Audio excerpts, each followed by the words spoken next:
Welcome back, everybody, to the KC Sports Report. I'm your host, Michael Darcy, and once again, I am joined by my friend Josh Fan of ShowMeFootball.com and ArrowheadAddict.com.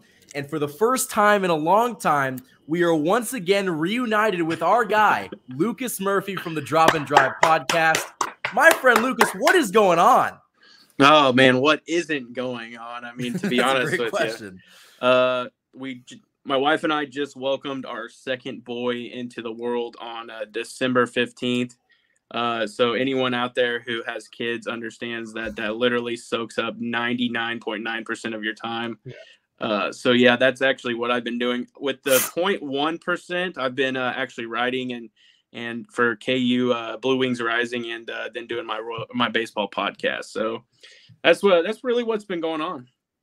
So awesome to have you back, man. And this whole hour is going to be filled with Super Bowl coverage, and we're going to get to inject a new opinion and a new viewpoint because the viewers have had to listen to me and Josh all week, and I'm sure they're pretty sick of that. Lucas, I missed you when we were going through that stretch against the Broncos and the Texans. We went to overtime with them, and me and Michael were like, this is a disaster. You were always that guy that would pull us back down to earth, and we didn't have that for most of the season. No, we didn't have to go through it a lot because it wasn't like, when we did Kingdom Crew at the beginning of 2021, the beginning of that season was just a mess. Oh, yeah. So we never had anything like that. But yeah, I know you guys pulled it along. I jumped in on a few of them, and you guys kept it above water. Exactly. Oh, yeah. I mean, that's why we love having Lucas on. He's the eternal optimist, and me and Josh are kind of pessimistic at times. So it's good to have somebody that can kind of tell us, hey, guys, it's going to be okay. I've seen some bad Chiefs football, and this ain't it. Yeah. So the Eagles and the Chiefs are obviously facing off in Super Bowl 57. Unbelievable that the Chiefs are in their third consecutive Super Bowl in the last 5 years. A great streak. Lucas, what are your initial thoughts about this game? Josh and I have kind of talked about it. We think it favors the Chiefs in this game, but what are you thinking? I'm not gonna lie, I'm extremely nervous, and I think that is the optimism in me, is that I am very, very excited that the Chiefs have accomplished what they've done, but I also know that this opponent isn't going to be easy. I think the versatility that the Eagles can provide, and their defense is absolutely disgusting, man. If you look at their defensive front, truthfully, that's what makes me more nervous than anything, is the fact that they can just cycle through guys that have 11 plus sacks at any moment. So I think really we're going to see a true test with Orlando Brown and Andrew Wiley. The interior, I think, Creed's truly going to get tested too in this one. He's got to go against Ndamukong Suh, Hargraves. You got to I'm trying to think who the Minnesota Vikings ended up giving up to. Linval Joseph is the one I'm thinking of. So, this defensive front is going to be nasty. Where I think the Chiefs, though, are going to be able to excel is Patrick Mahomes. If we're being honest, the guy just knows how to make plays happen. And the final thing I'm going to say is really let's just hope we're healthy. Because I think that is also something that could really hinder the Chiefs, is the fact if we're not coming into this with 100% power. I still think I think Mahomes' ankle is still going to be something to watch. I've had high ankle sprains playing baseball numerous times, man, rounding bases and roll your ankle. And even that stretch that they've had, I'm obviously not getting NFL type of treatment, but it's definitely something to pay attention to. And then obviously Kadarius Toney. I just want a fully healthy. I think this is going to be one of the best Super Bowls, one of the most watched Super Bowls in history. So let's see 100% go at it. Josh, you want to add anything to that? Yeah, no, I agree with most everything Lucas said. The one thing I'm worried about in this game is that Eagles pass rush. Michael and I talked about it earlier this week about, what's one thing we'd probably be worried about in this game. And we both said the pass rush, just because, like you said, the amount of depth and talent that they have on their defensive line is just insane. And I know it's a model that a lot of us want the Chiefs to try and replicate, is just having so many pass rushers, and maybe we'll get that next year. They're definitely making progress. They made some great additions this year of their own, like George Karlaftis and Carlos Dunlap, but nothing compares to that Eagles D-line this year, because even though the Chiefs were second in the league in sacks right behind them, the Eagles still had 15 more than the Chiefs, and that's just it's insane. Health is a big one too. I agree. We'll have to watch Mahomes' ankle. I think him having 2 more weeks of rest is going to be really good for him, though, because if he was able to, throw for 300 yards and 2 touchdowns against the Bengals just 1 week after the injury. You have to think he'll be in pretty good shape for this one.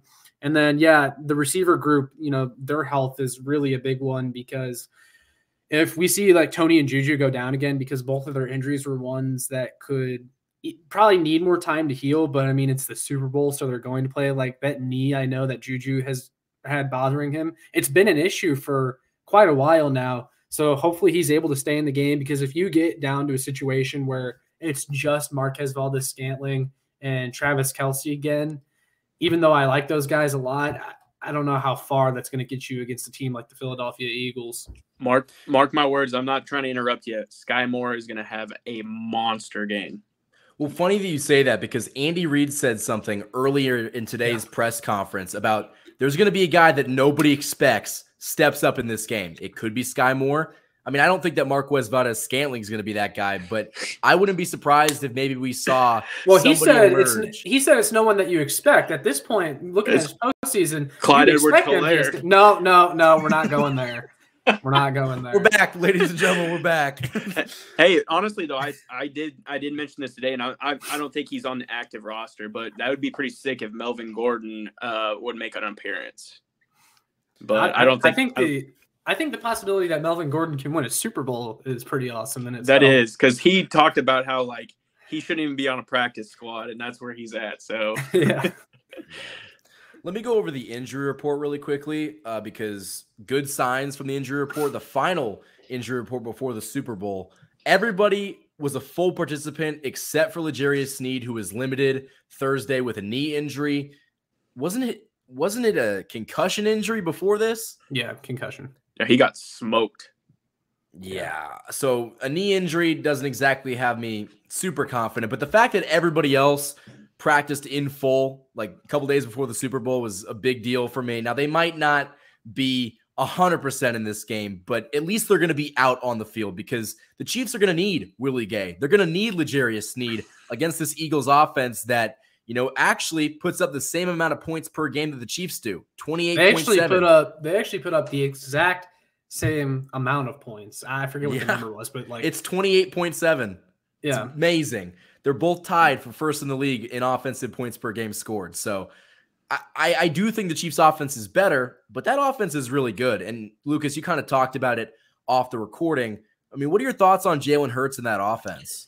Man, I'll be honest. I've been a huge Jalen Hurts fan, and I think what is going to be interesting is who matches up with who. And this is something I've discussed with so many different people, because A.J. Brown is a very big-bodied receiver, but do you want your most experienced corner in L'Jarius Sneed covering him, or would you rather him be in a slot situation, or more likely on a Devonta Smith?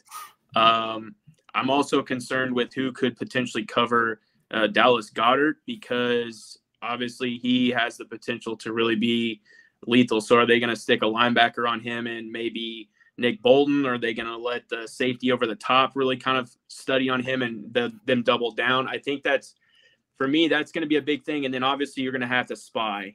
You're going to have to find a way to keep Jalen Hurts contained, because we know he likes to go out the pocket. And with him even actually being injured and having shoulder problems, I think they might look to actually run the football more than they do pass potentially. And it has been brought to my attention, like Jalen Hurts really doesn't throw for a lot of yards in these big games. So that's also something I'm really going to pay attention to. I just think, like, with us going into it with such a young secondary, their offense can somewhat expose that.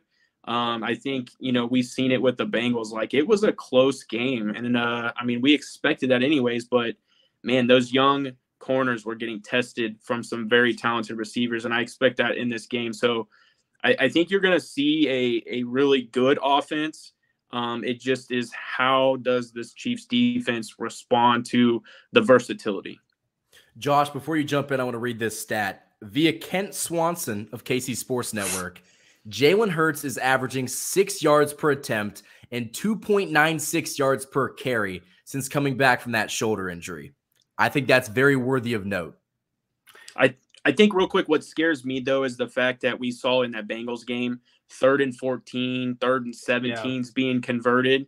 That can't happen in this situation, because, like, he isn't going to really be expected to throw in those situations. And if those are being completed, it's going to be an issue later on because he's going to be able to use his legs. Go ahead, Josh. Yeah, no, that's a really good point you actually brought up, because that's been an issue with Spags' defenses really for the entirety of his tenure here. The Chiefs always seem to give up those 3rd and forever plays. It's very frustrating, and yeah, I mean, they can't afford to let that happen in this game. Once or twice, okay, maybe you can survive that, but you can't be letting it happen every single time they do it. And the fact that the Bengals were confident enough to chuck it up to Jamar Chase in double coverage on like 4th and 6 at that point in the game, I think says a little bit something, even though I am really impressed with these young Chiefs DBs this year. They can be tested, and I think the Eagles will test them as well, and they have every right to, because they have one of the best wide receiver duos in the NFL this year, A.J. Brown and Devontae Smith. But I do really feel good about this Chiefs defense. I'm confident in them. What I'm going to be more paying attention to, and I made a video about this yesterday, is how the Chiefs handle the Eagles when it comes to short yardage situations, because the QB sneak with Jalen Hurts has been like the most successful play all year from any team. And I wonder if the Chiefs will try to combat that at all, or if they'll be able to get pushed to keep those like 3rd and 1s, 3rd and 2s. Don't let the Eagles convert on every single 3rd down, because the Eagles were top 5 this year in 3rd down conversion rate. You just can't let them stay on the field. Like, that's what it comes down to. The Chiefs offense is going to have to kind of control the pace of this game. And as much as the Chiefs defense kind of bailed them out in that Bengals game, the offense is going to have to do more, because I don't think that they're going to be as good against this Philly defense or this Philly offense, because they can run the ball a lot better than the Bengals could. Are you guys concerned at all with Chris Jones lining up against Jason Kelce? Because to me, I mean, I get that Jason Kelce is a little bit lighter as a center, but there's a reason why he is sometimes considered basically the best center in the league. Like, to me, that is almost a glaring thing, because I mean, that if you go across that offensive line too, I mean, they're pretty solid all the way across. And I mean, is Chris Jones going to be able to do anything against him at all? Because then if he does break through, is Hurts going to use his legs to then get out and get away from him? I don't know. What are your guys' thoughts on that? So I think Jason Kelce is one of the guys in the league that can go up against Chris Jones one-on-one very consistently. You notice when Chris Jones is playing a lot of these other teams, I mean, basically the entire playoffs, Chris Jones has been getting double teamed like every single play. If the Eagles don't have to double team him, you know, that takes away a dimension of the Chiefs defensive line, because a lot of their success comes from Chris Jones eating double teams and opening things up for other guys. If Chris Jones isn't drawing double teams, then that could spell trouble for this defensive line. But I also will be interested to see how much they move Chris Jones around on this line, because they did that against the Bengals as well. That final sack in the 4th quarter that Chris Jones got, he was lined up at the edge. And I know Lane Johnson, the Eagles tackle, he is playing with a torn groin right now. So I wonder if they'll try to attack that matchup specifically.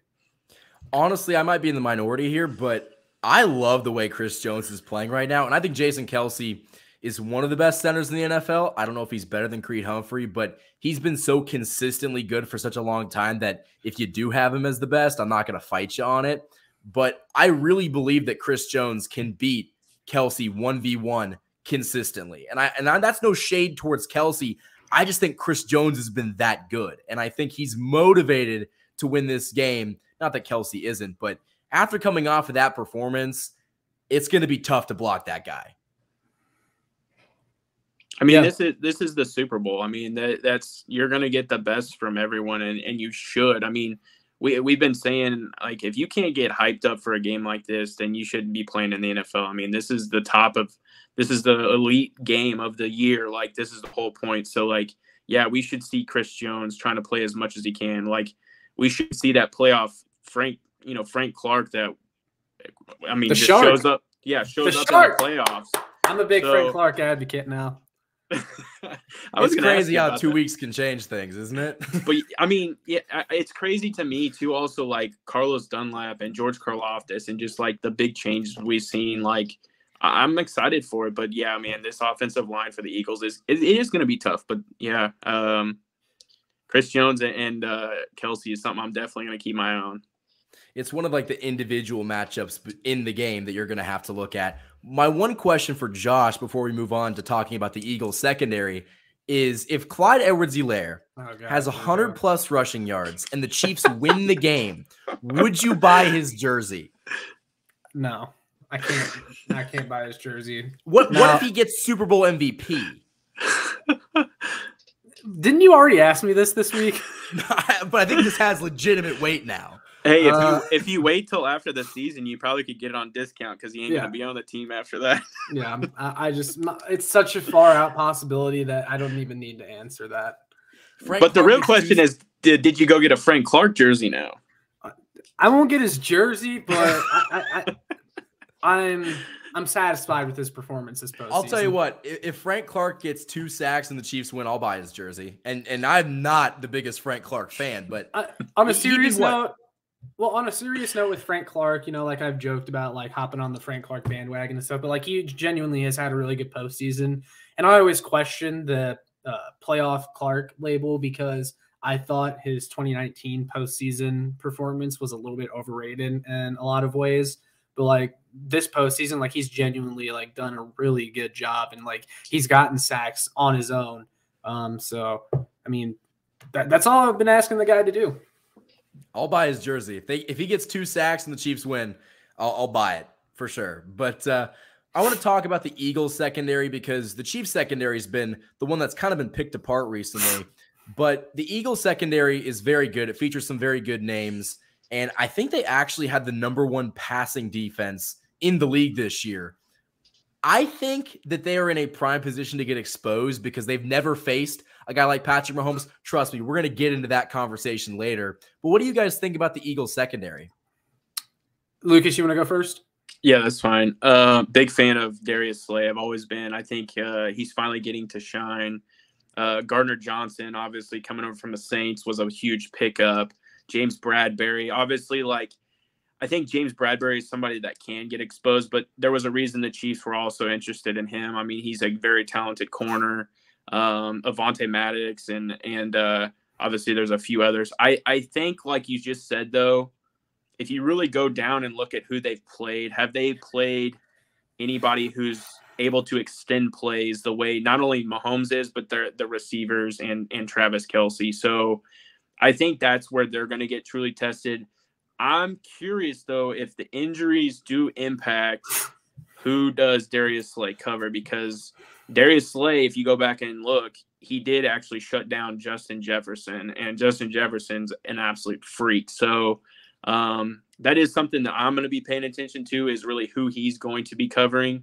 But yeah, I think I agree 100%. I think they will get exposed because now they're playing a true powerhouse offense. Well, that, and I know the Eagles play a lot of zone, and I mean, Travis Kelce is one of the best in the league when it comes to busting zone coverage. And then again, like the health of the wide receivers is really important in this game because I don't think the Chiefs have a lot of man coverage beaters in their wide receiver room, but they definitely have guys that can beat zone. Kadarius Toney being one of them. I think MVS can definitely find soft spots in the coverage and get those deep passes like he's been doing all postseason. Got to catch it. Yeah, for sure. Now, he's come up with the big ones in the postseason, and that's the thing that I've said about MVS, and I've given him his praise. He catches the big ones, and he's caught all of his passes in the postseason. But yeah, I mean, the Eagles, they play a lot of soft zones, so I think you got to attack that zone the way you normally would and be aggressive and come out aggressively. Those first 15 scripted plays that we always talk about with Andy Reid, I'll be really curious to see what he has drawn up. And I think it's also important to note that in the Bengals game, the Chiefs were kind of forced to go vanilla on offense just because of all the injuries that they had. And I don't think they really got to bring out some of the stuff they truly wanted to do that they now can use against the Philadelphia Eagles in the Super Bowl.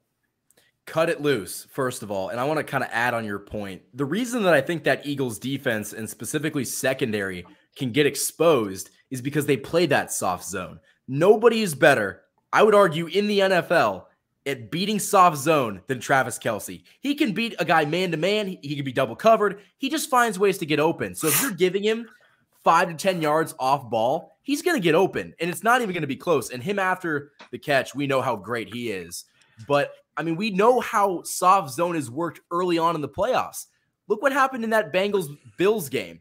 The Bengals shredded the Bills defense because they were just playing so far off the ball. I don't think the Eagles would be that foolish to give Mahomes that much to work with. But like Josh said, I don't like our odds going man-to-man just because we don't have a lot of guys like we have in years past that could really get a lot of separation. We don't have Tyreek Hill anymore, and that's kind of where you do miss him. But if the Eagles are going to play soft zone, I think that really works out in the Chiefs' favor. You know, I think we got to look at, too, how Mahomes does respond to a blitz. I mean, he performs better when he's being blitzed, and that's obviously what we're facing is a number – I mean, really is the number one pass rush, in my opinion, in the NFL outside of the 49ers. So, I mean, that's a big thing. But also, like, who's covering Kelsey? Because if they stick a linebacker on him, that's not going to go well for them at all. And the Chiefs the Eagles linebackers have not been great this year. You know, putting a Kobe Dean on Travis Kelsey. Good luck. And I mean, Hassan Reddick is obviously coming off the edge as a linebacker, but he's not a coverage guy. So I don't know if they're going to have Gardner Johnson covering him. That's the one that it's puzzling me. And it's like Roquan Smith, maybe. I mean, they're going to expose that guy. They're going to expose whoever it is. And that's where, like you said, the soft zone is going to get exposed. Yeah, especially if the Chiefs offensive line is holding up, you know, at all in this game. If they're just getting beat off the snap like they were in Super Bowl 55, it'll be a different story because he won't be able to extend plays as much as he would like to. But if he's just getting even a couple seconds, and I think the game plan has also been designed where Mahomes gets the ball out quick. Because, I mean, these coaches know what they're doing.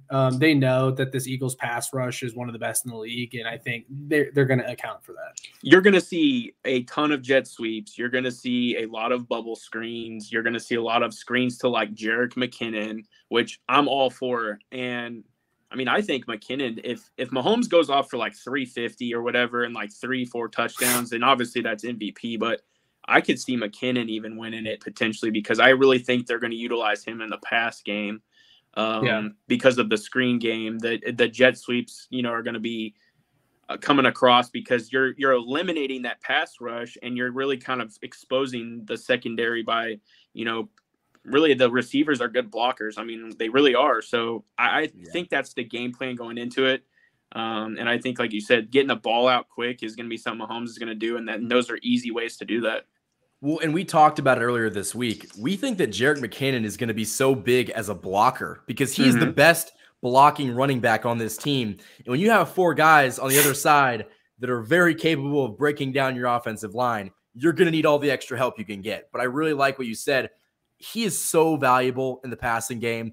And in that Bengals game, the Chiefs really couldn't run the ball.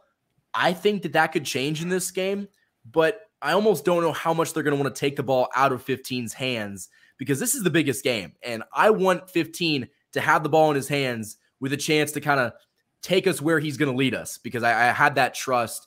And I think that Andy Reid is going to have the best game plan that we've seen because I really think that, you know, he's motivated to beat his former team because I was writing an article for KCSportsReport.com, and we seem to kind of forget how Philly fans disrespected him and kind of threw him out of that city and really weren't very gracious for what he gave that city, considering they had Donovan McNabb and like just a bunch of subpar talent, and he took them to the NFC Championship game year after year. He even took them to a Super Bowl. I don't even know who the quarterback in that game was. It McNabb?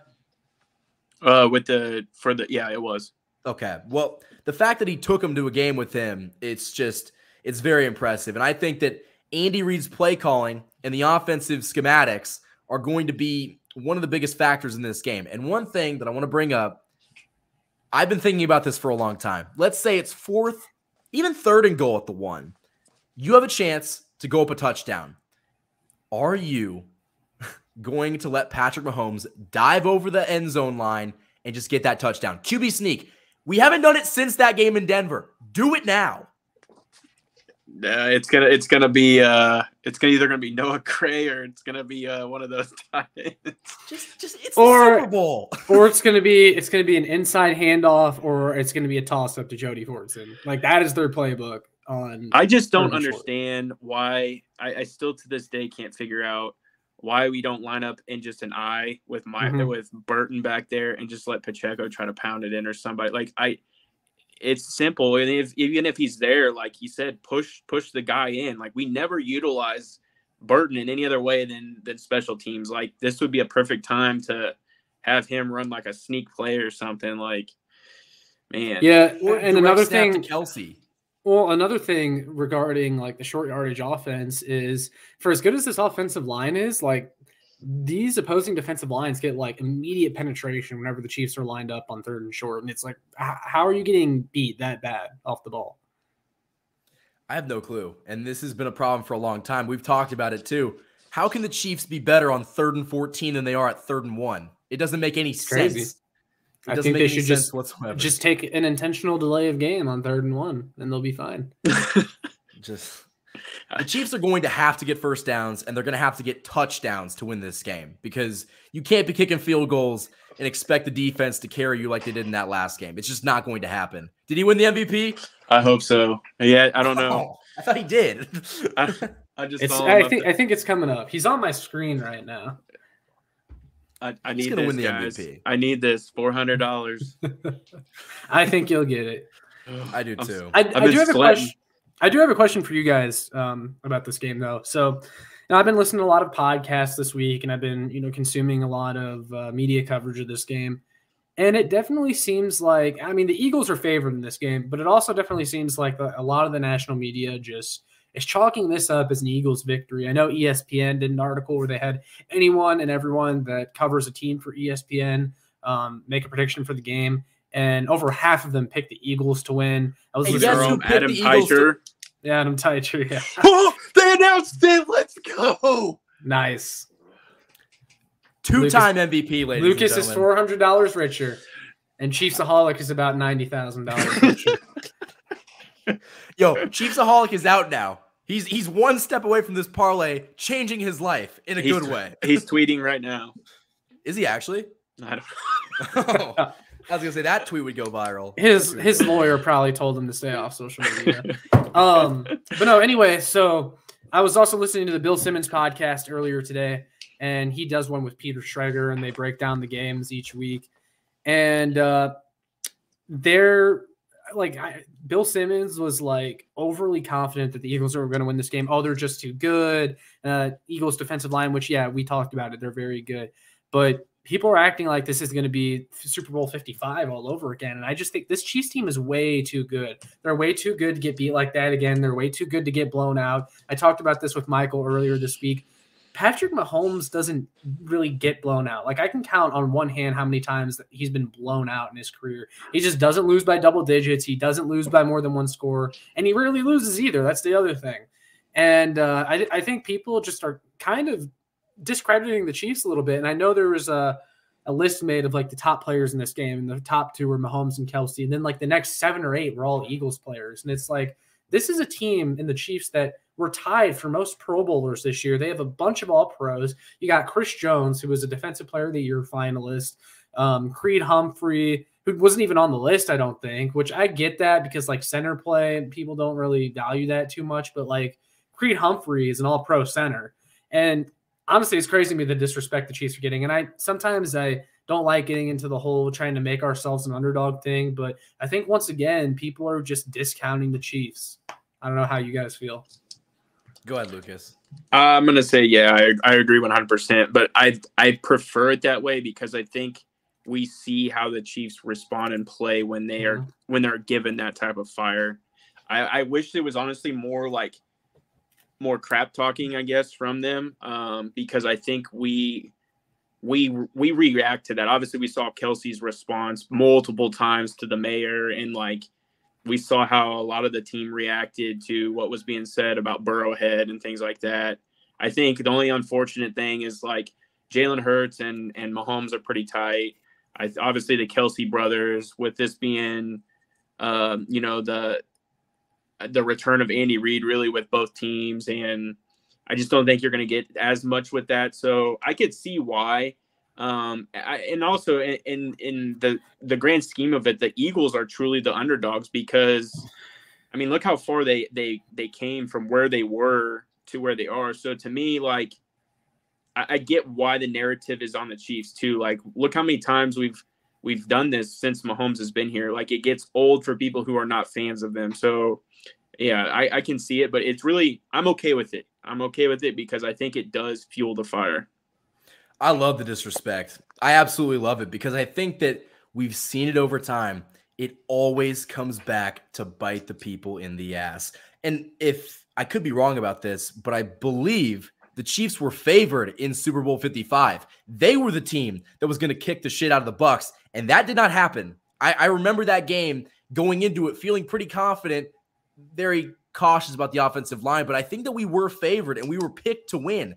And we know the result of that game. In Super Bowl 54 against the Niners, there's no way the Chiefs are going to take down that Niners team that had one of the best defenses in the league, one of the best pass rushes in the league. They had Richard Sherman. That offense, Jimmy G and George Kittle and Raheem Mostert and can't think of the wider Deebo Samuel. There's no way the Chiefs can win, and they did it. So I love the disrespect because I think that it always comes back to hurt the people that spew it. And honestly, I think that Adam Teicher might be out of a job soon. I know it's his job to be impartial, but listen, man, there's a lot of people gunning for your job. Cough, cough, me. And listen, I don't think that picking the Eagles isn't a bad pick. I'm not going to fault you for picking the Eagles, but I'm kind of surprised by the lack of people picking the Chiefs. Like the Chiefs, they were the 1 seed. They won, was it 14 games this year? They won 14 games this year.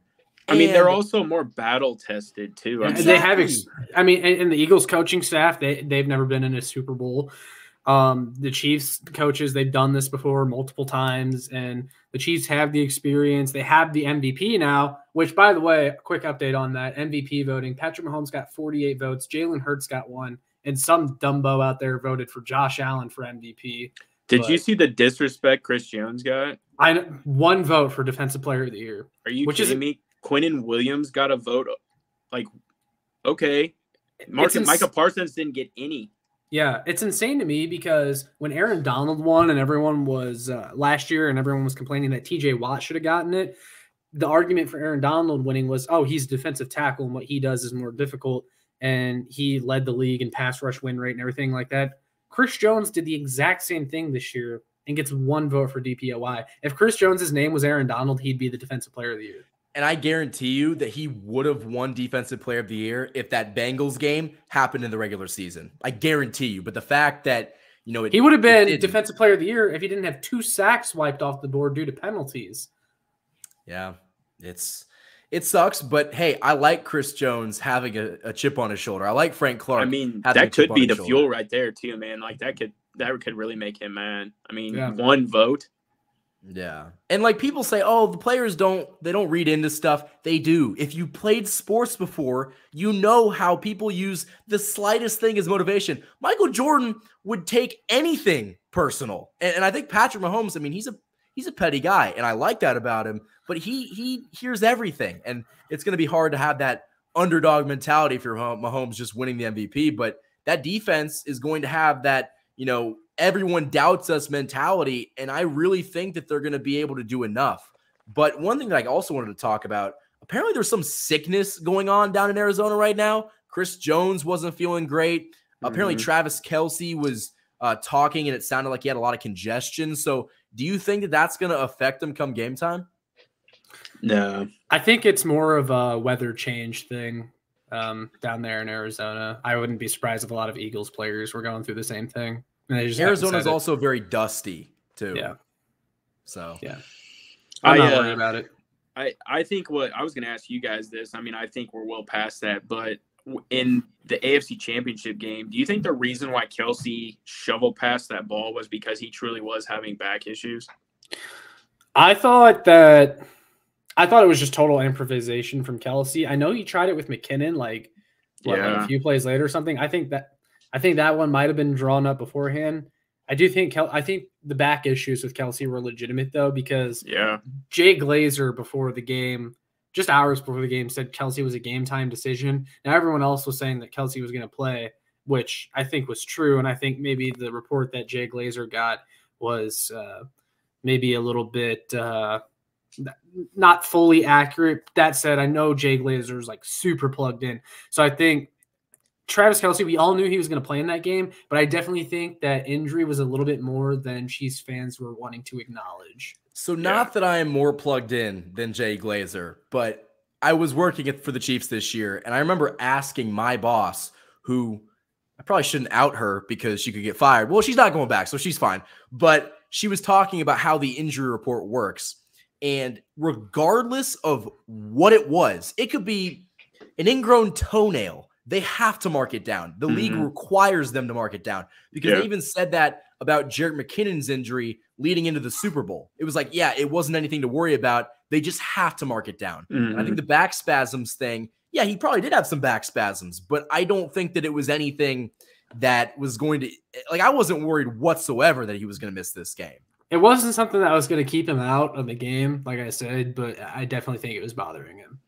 Yeah, because I'm just curious. Those, like, I don't think it'll affect him now. I mean, you've had plenty of time to get the chiropractor on you and work you out. But, yeah, I just was curious to get your guys' thoughts. I think those shovel passes could have been related because it was just awkward how he did it, like, almost back-to-back plays. Like, man, I don't want to be touching this.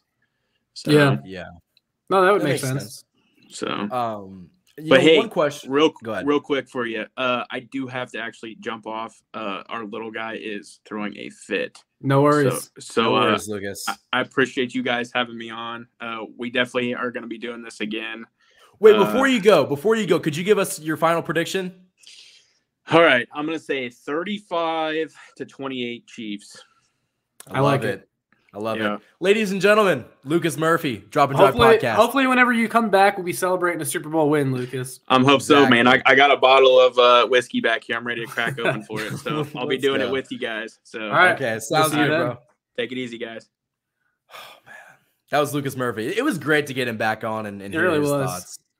And Josh, now they have to listen to us again. So that's unfortunate for them. But I mean, we haven't given our official predictions, and we might hold off on that because we have some time. But probably do a preview like tomorrow night or something. Yeah, I think something like that. But I really like, the vibes that I get going into this game. And I know that sounds weird, but I have a weird feeling. And I know that is not really common before big games like Super Bowls, because I'm not going to lie. Before that Bengals game, I was terrified. I had the worst feeling in the world.